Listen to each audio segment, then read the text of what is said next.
Withdrawing the key, I stepped back from the recess. "Pass your hand," I said, "over the wall. You cannot help feeling the nitre. Indeed, it is very damp. Once more let me implore you to return. No? Then I must positively leave you, but I must first render you all the little attentions in my power." "The Amontillado!" ejaculated my friend, not yet recovered from his astonishment. "True," I replied, "the Amontillado." As I said these words, I busied myself among the pile of bones which I had before spoken.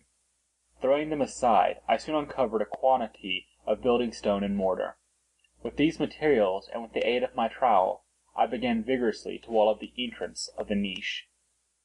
I had scarcely laid the first tier of my masonry when I discovered that the intoxication of Fortunato had in great measure worn off. The earliest indication I had of this was a low, moaning cry from the depths of the recess. It was not the cry of a drunken man.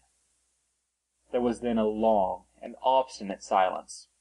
I laid the second tier, and the third, and the fourth, and then I heard the furious vibrations of the chain.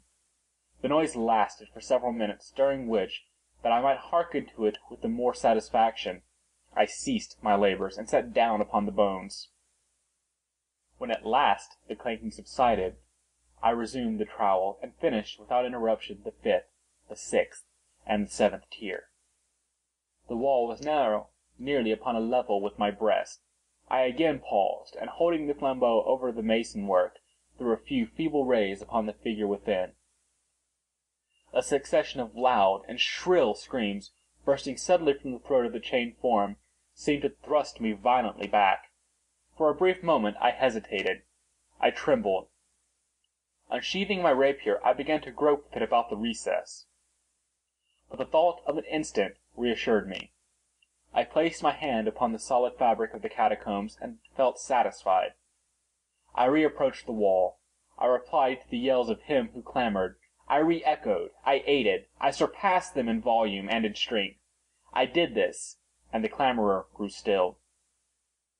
It was now midnight, and my task was drawing to a close. I had completed the 8th, the 9th, and the 10th tier. I had finished a portion of the last, and the 11th there remained but a single stone to be fitted and plastered in. I struggled with its weight. I placed it partially in its destined position, but now there came from out the niche a low laugh that erected the hairs upon my head. It was succeeded by a sad voice, which I had difficulty in recognizing as that of the noble Fortunato. The voice said, "A very good joke indeed. An excellent jest. We will have many a rich laugh about it at the palazzo, over our wine." "The Amontillado?" I said. "Yes, the Amontillado. But is it not getting late?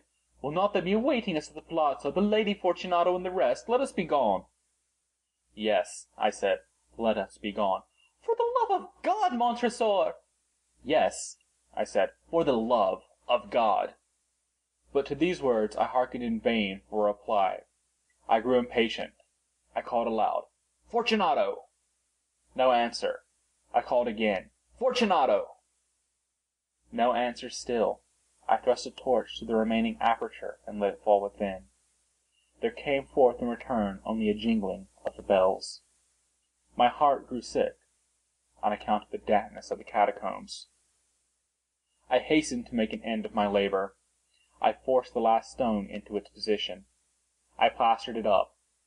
Against the new masonry, I re-erected the old rampart of bones.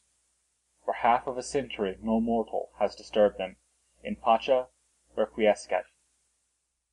End of the Cask of Amontillado.